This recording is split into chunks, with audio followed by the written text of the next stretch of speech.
Hey guys, Quigon Quasar here, back again with another Mass Effect Andromeda video, and in this video I am going to be talking about the problem with game reviews, the problem with video game reviewers and video game critics.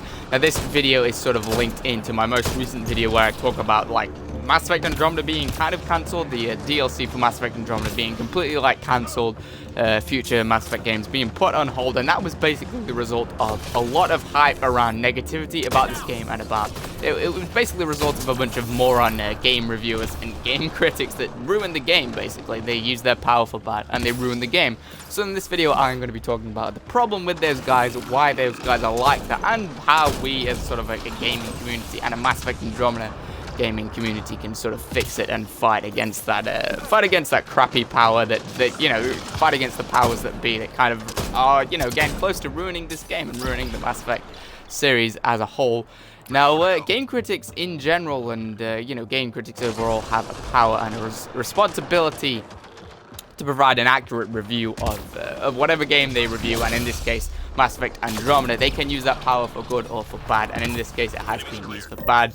It's most recently being used for bad a lot. Like, it's been used to sort of tear down a lot of games most recently, especially like just because for silly things like with Mass Effect Andromeda it was simply down to the facial animation. That's not something that you should really focus on when you're reviewing a game. That's not something that a quote-unquote professional game reviewer or a professional video game critic mentions. It's not like a main aspect. It's the gameplay and the story that counts. So yeah, like I said, the power has been used in a bad way. The power has been used to do bad, not to do good, but to do bad. Now, each person's opinion is different. This is where, like, it's the very idea of a game critic. Everyone going to, like, their favorite, like, website. I'm not going to name any names. I could probably get into trouble for that, or at least start some freaking internet beef with one of those websites. But the whole idea of, people going to one person and taking that one person's opinion and then rolling with it is complete. It's stupid. It really is. It makes no sense because each person's opinion is different. What one person wants and likes in a game is completely different to what the next person likes. You could be best friends with someone, but you could have so many things in common, but at the same time you could like completely different games. One guy could like Super Meat Boy, Flappy Bird, and Minecraft, and the other guy could like Mass Effect Andromeda and Star Wars Battlefront and Red Dead Redemption, for example. They're just a few names off the top of my head. So it really makes no sense for people to go up to these these so-called game critics and follow their opinion and be like, oh well, the game must be bad if they said so. If they said the eyes don't look realistic enough, then I can't buy it. I really can't. I will not have any fun with this game because they said that the eyes do not look realistic enough, and that's an important factor apparently. Now, if a critic dislikes a game, he will then give a negative review and potentially turn many people away from that game. Now, there are some critics, this isn't all of them, there are some critics that give positive reviews, but if, like I said, tying into the point that I just said before, if one guy has one opinion, or one girl, I'm just using guys, a figure of speech, if one person has one opinion of a game, or disliked one thing, or even the day that they made that review of the game, a lot of these critics and reviewers really don't take a lot of things into account, and they don't sound like actual gamers, a lot of them, from the way they talk about games. Even if like one of that critic or reviewer has had a bad day, or hasn't had enough sleep, they're going to take it out on the game, and they're going to ruin the experience for a lot of other people, because they're going to put a lot of other people off from potentially buying that game. That's going to kill the game's hype if it's a big enough website, like some of these critics are actually operating on big websites. It's going to kill the hype around it and kill a lot of potential sales and potential players, which is bad. It ties into my last point. It's really bad, and it makes so little sense that people would go to one person for the opinion. Now, critics do not. This is one thing that's always sort of confused me and sort of got away from me. Critics don't represent the actual audience, the actual player base. It's not like the one or two critics that spend 1 hour playing a video game to make money off of a shabby and badly done review. It's not them that are making sales or that are driving the player count up, or actually the player base of a game. It's the actual players. It's the people. It's like you and me. It's the actual players and the YouTubers that like myself that actually play the game. It's not really at all the critics in any way. So they're sort of you know, their opinion shouldn't matter that much, because a lot of them don't actually play games for, you know, for fun. They just sort of happen upon it or just do it for money. So they do not represent the average like gaming public and average gaming sort of community. Now, critics often employ like an unpopular opinion in order to gain more clicks, more views, more attention. Now, this is known as clickbait, obviously. A lot of YouTubers are guilty of this as well. Basically, anyone on the internet can be guilty of this. But critics and reviewers of games do it more than anyone else, more than YouTubers, more than, anyone else on the internet. They do it a lot. So, for example, say Mass Effect 1, Mass Effect 2, Mass Effect 3 is very widely loved, and Mass Effect Andromeda is very widely loved as well. Obviously, it had some problems at launch, and it continues to have a couple of issues. I don't know what this dude is doing right here, just chilling out. Continues to have a couple of issues, but the thing is, its player base does enjoy it. Some people don't like it, and some, hardcore Mass Effect fans might not enjoy it at all, but, what a lot of the reviews did, by giving it a negative review, giving a game that is widely loved by its, popular, gaming population and by its player base, widely loved, by insulting that game or giving it a negative review or giving negative feedback that really isn't true, and in many cases it's really not true, or just not important, like realistic eyes and, the facial animation being 100% true to life. It's really not important at all.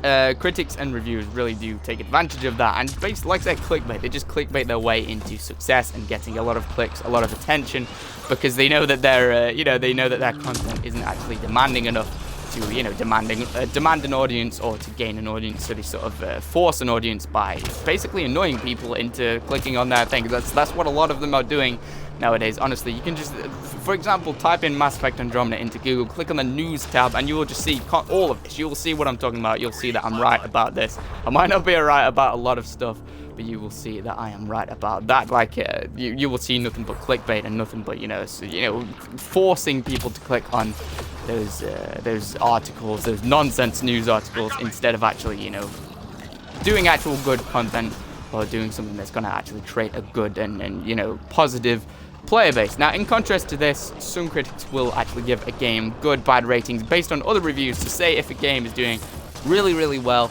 they'll sort of hop on the hype train and be like, oh yeah, this game's really good. They might not even play the goddamn game. They'll just say the game's really good in order to appease other people. This is, like I said, in contrast to this. So it's like the exact opposite of it.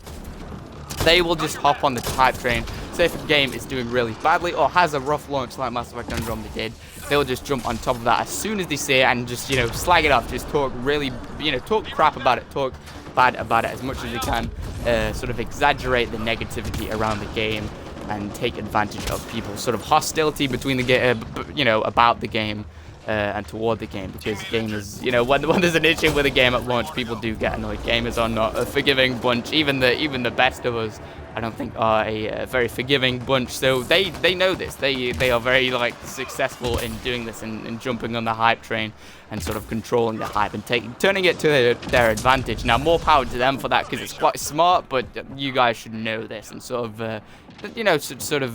notice it. So these guys that are making tons of money off of a shabby or shoddy review like this don't sort of take advantage of your emotions towards or feelings towards a game.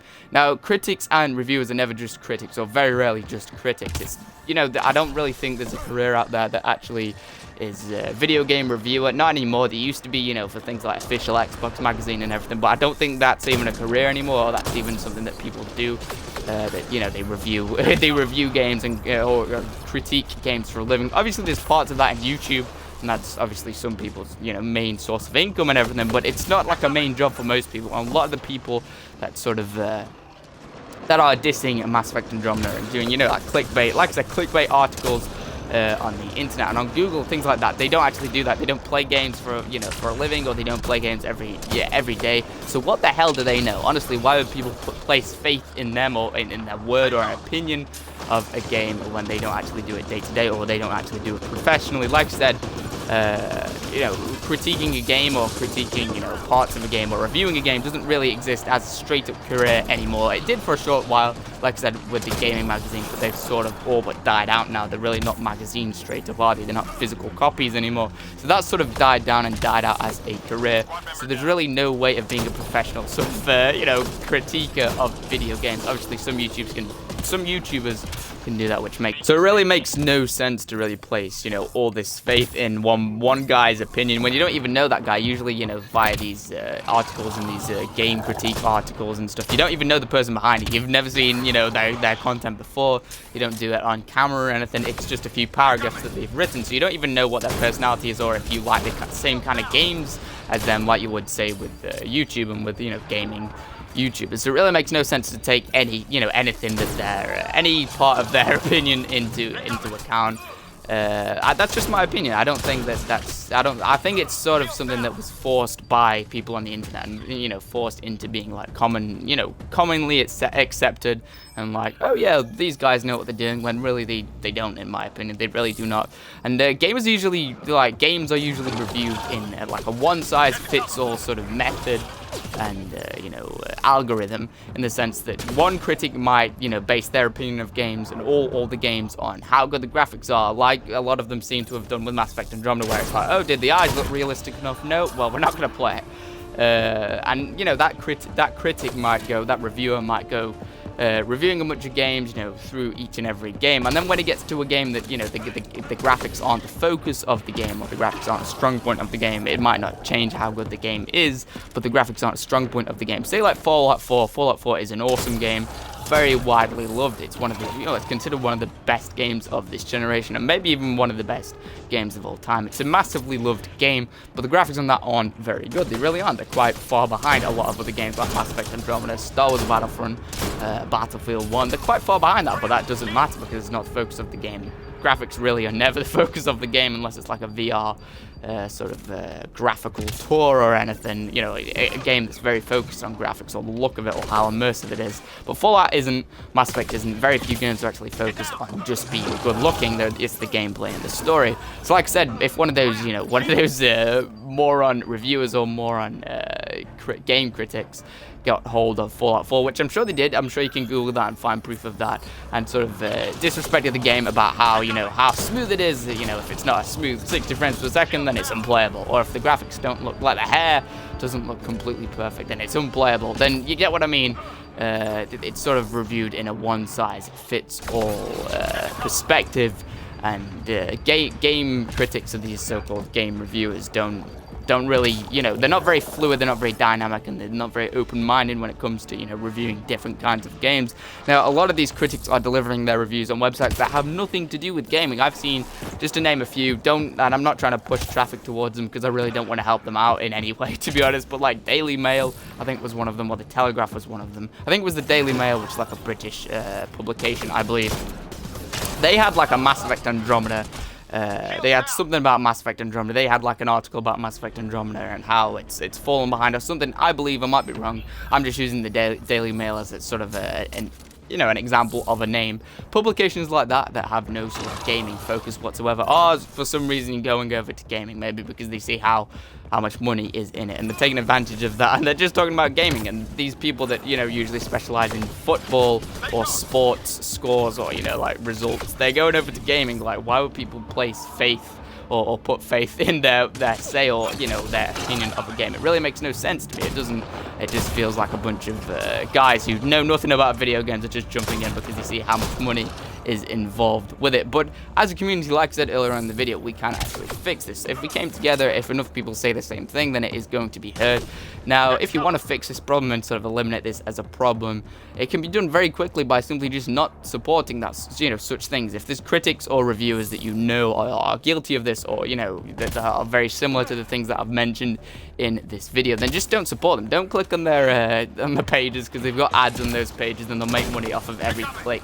And every second you you spend on that website. Don't click on the pages. Don't pay any attention to them. When you see the name pop up, just don't click on it. Like, don't click on it. Just ignore those pages and support the ones that are, you know, authentic. If you can't find any authentic ones, I think there are some authentic and decent ones, but if you can't find any authentic ones, then just go for, you know, the good old YouTube gameplay. I'm not necessarily plugging my YouTube channel right here, but just go to your favorite YouTube channel, or, you know, find the easiest and most convenient gameplay of whatever game you're considering buying, and just, you know, watch the gameplay, see if you like the look of it. That sort of the clips of brand new games that they release at E3, gaming conventions like that, like E3, that's the main one. Just that will tell you enough whether or not you want to watch, you know, whether or not you want to actually buy the game, or wait until the game actually releases itself, you know, the final release version, because sometimes E3 footage can be misleading in some, you know, like I believe Watch Dogs was one of the ones that was completely misleading. Or, you know, like I said, just wait. Like I said, just wait until the game releases and, you know, watch actual gamers playing it. Maybe me playing a brand new game that you want to play, or buy, maybe like Mass Effect Andromeda, for example. And that will tell you enough about the game. That will tell you enough, you know, for you to make an informed decision about whether or not you want to buy the game yourself. I do believe that's enough. It's helped me before I started doing YouTube videos. I would always watch other YouTubers sort of play the game and see if I like the look of the, like the look of the gameplay and the story. You really don't need the middleman. You really don't need those these guys that are just dissing video games that they know nothing about. You really don't need articles like that. They're not helpful at all. They're kind of like they're just like a pest. They're like a parasite. They're really not helpful to anything. They've like I said, like I covered in another video, they basically just have killed, essentially or potentially killed a very successful and very awesome video game series, simply because they wanted to make a fast buck and, you know, capitalize on a rough video game release, a rough launch, which is really crappy. And like I said, don't support those guys. Don't support don't support the phonies, so to speak. But anyway, that's gonna do it for this video. I hope you guys enjoyed. I find it helpful. If you did, please leave a like. I would really appreciate it if you did. If you want to see any more of my videos, definitely stick around and subscribe. Anyway, thank you guys so much for watching, and I will see you all in the next video.